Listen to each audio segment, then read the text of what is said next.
boys and girls, and welcome to another wonderful time of Bible stories to live by. And last time we were reading about Noah and him giving thanks to God for God getting them through the flood on the ark.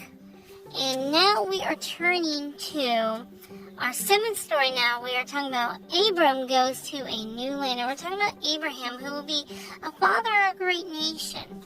And this story today is about obedience. So let us begin in our wonderful story here. Do you remember hearing about Abraham and Sarah? When they were younger, they lived in a land near Ur, and were called Abram and Sarai. The neighbors at Ur seemed like decent, well-to-do people, but they built pyramid-shaped towers called ziggurats, where they worshipped strange gods. God spoke to Abram and told him to go to a land far away. So Abram and his entire family left Ur and moved toward this new land. Along the way, they stopped at a place called Haran, far to the north. There, the family settled down and lived until Abram's father, Terah, died. Then God spoke to Abram again, "Leave your home and your family here at Haran, and go to a land where I will show you." God told him, "In this new land, you will have many children, and your descendants will become a great nation. Through you, all families on earth will be blessed." Moving to a new land and living among strange people was not easy in Abram's time. It would have been easier for Abram to stay in Haran and live the rest of his life with his family and friends. But Abram obeyed God. With Sarah, with his wife and his nephew Lot and all his possessions, Abram moved across the many miles to a land of Canaan. There we go. The land where God led him. Travel was hard, mile upon mile, swaying wearily on camels, or walking across the dusty trails, which were the only roads of that time. Travel was slow too, for Abram and his people could not go faster than your young lambs and calves of their flocks and herds. But no matter how hard or how slowly they had to move, Abram obeyed God and went where God told him to go.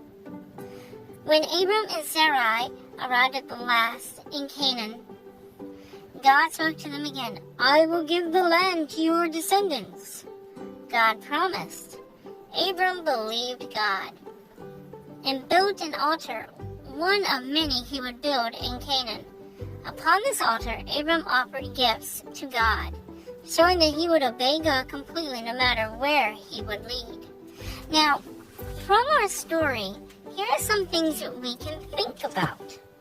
Think how hard it was for Abram and Sarai to move to a new land. Why did they go to all this trouble? Do you think Abram and Sarai were glad they obeyed God? Why?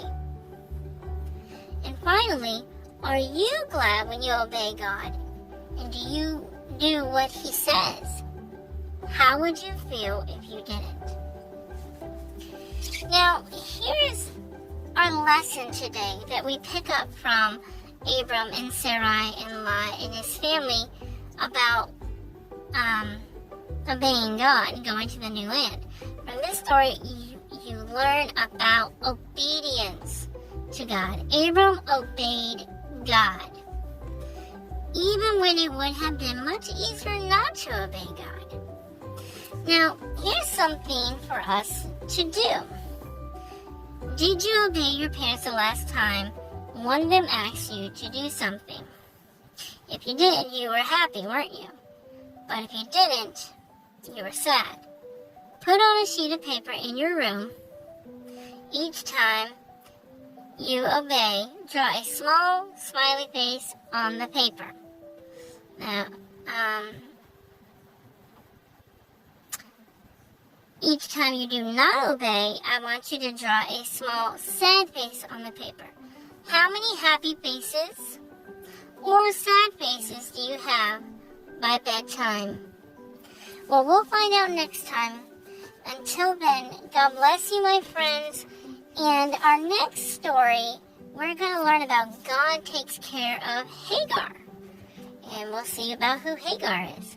But until then, may God bless you and keep you, my friends. And always remember, obey God because He loves you and Jesus loves you too. Until next time, bye, my friends.